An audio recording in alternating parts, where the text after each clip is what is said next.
സാഞ്ചി, മനുഷ്യകുലത്തിൻ്റെ മഹാപൈതൃകം.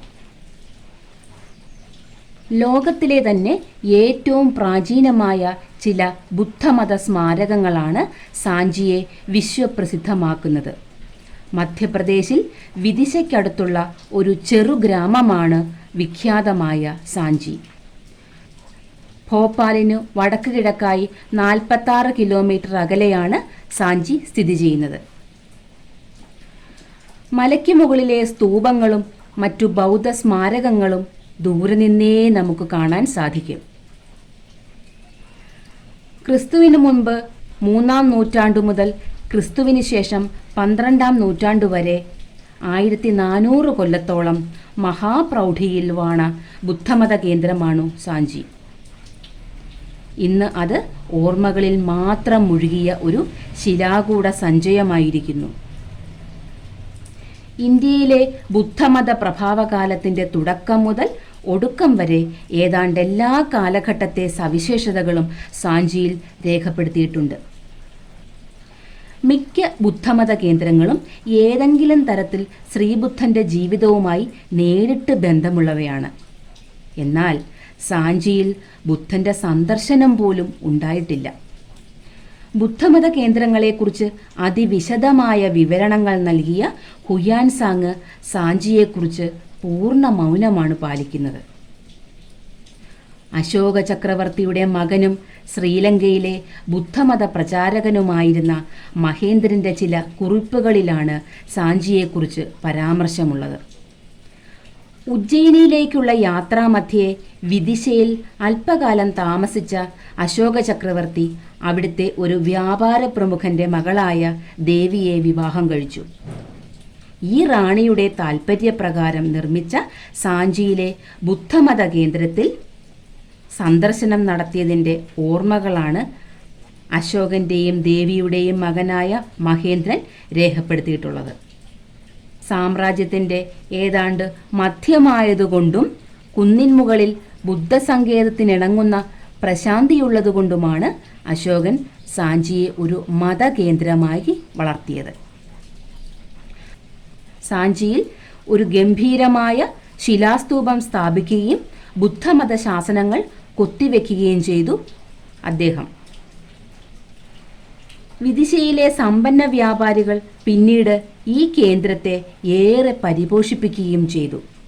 മൗര്യ സാമ്രാജ്യത്തിൽ നിന്ന് ക്ഷാത്രപരും കുശാനന്മാരും മാൾവ പ്രദേശം പിടിച്ചടക്കിയപ്പോൾ സാഞ്ചിയുടെ പ്രതാപം മങ്ങി. പിന്നീട് AD 4-ാം നൂറ്റാണ്ടിൽ ഗുപ്തവംശം ഭരണം പിടിച്ചെടുത്തതോടെയാണ് വീണ്ടും സാഞ്ചിക്ക് നല്ല കാലം വന്നത്. 4-ാം നൂറ്റാണ്ടിൽ ഗുപ്തവംശം ഭരണം പിടിച്ചെടുത്തപ്പോൾ അവിടെ കൂടുതൽ ക്ഷേത്രങ്ങളും സ്തൂപങ്ങളും സ്ഥാപിക്കപ്പെട്ടു. ഗുപ്ത കാലഘട്ടത്തിന് ശേഷം പല രാജവംശങ്ങളും മാൾവ കീഴടക്കി ഭരിച്ചു. ഇതിൽ ഹർഷവർദ്ധനന്റെ കാലത്തു മാത്രമാണ് സാഞ്ചിക്ക് പ്രത്യേക ശ്രദ്ധ കിട്ടിയത്. ഹർഷവർദ്ധന്റെ കാലം AD 606 മുതൽ AD 647 വരെയാണ്.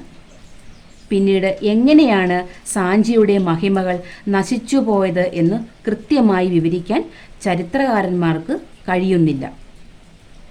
ബ്രാഹ്മണമതം ശക്തി പ്രാപിച്ചതോടെ ഇന്ത്യയിലെമ്പാടും ബുദ്ധമതത്തിനുണ്ടായ തളർച്ച തന്നെയാവണം സാഞ്ചിയെയും ബാധിച്ചത്.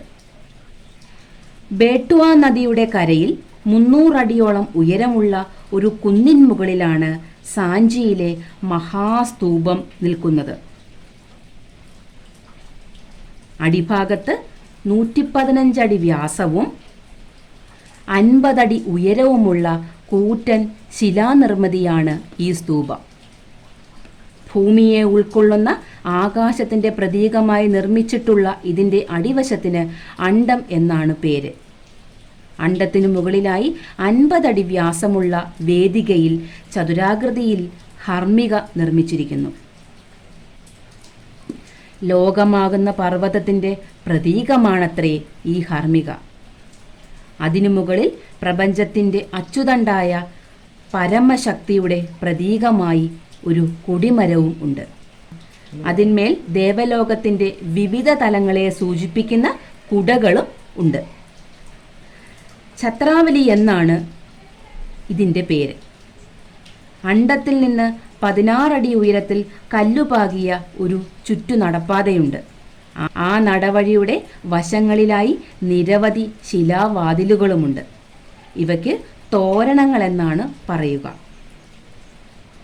ചരാചരങ്ങളെയെല്ലാം ഏകഭാവത്തിൽ ദർശിക്കുന്ന ഒരു ദാർശനിക ചിഹ്ന സഞ്ചയമാണ് സാഞ്ചിയിലെ മഹാസ്തൂപം. തേരവാദ ബൗദ്ധന്മാരുടേതെന്നു കരുതുന്ന ഒരു ചൈത്രവും ഗുപ്തകാലത്തോളം പഴക്കമുള്ള ഒരു ബുദ്ധക്ഷേത്രവും സാഞ്ചിയിലുണ്ട്. നൂറ്റാണ്ടുകളോളം വിസ്മൃതിയിലാണ്ട് കാടും പടലും പിടിച്ചു കിടന്ന സാഞ്ചിയിലെ മഹാസ്തൂപവും മറ്റ് അമൂല്യ സ്മാരകങ്ങളും വീണ്ടെടുത്തത് 1818 ജനറൽ ടെയ്ലറാണ്. കരിമ്പാട്ടുന്ന ചക്ക ഉണ്ടാക്കാനും മറ്റും കല്ല് പൊളിച്ചെടുക്കാൻ മാത്രമേ പ്രദേശവാസികൾ ആ കുന്നിൻ മുകളിലെ കാട്ടിലേക്ക് പോയിരുന്നുള്ളൂ. ജനറൽ ടെയ്ലർ ഇതിൻ്റെ പ്രാധാന്യം തിരിച്ചറിഞ്ഞെങ്കിലും പിന്നെയും ഏറെ കാലം വേണ്ടി വന്നു അവ പുനരുദ്ധീകരിക്കാൻ. Colonel Cunningham, sir John Marshall തുടങ്ങിയവരുടെ ശ്രമഫലമായി സാഞ്ചിയിലെ സ്മാരകങ്ങൾ ഒട്ടൊക്കെ പുനരുദ്ധരിച്ചു. ഇന്നവിടെ 3 സ്തംഭങ്ങളും ഏതാനും ക്ഷേത്രങ്ങളുമടക്കം 50ഓളം സ്മാരകങ്ങളുണ്ട്. 1998 യുനെസ്കോ ലോക പൈതൃക പട്ടികയിൽ സാഞ്ചിയെയും ഉൾപ്പെടുത്തി. ഇതാണ് സാഞ്ചി എന്ന പ്രദേശത്തിൻ്റെ സംക്ഷിപ്ത രൂപം.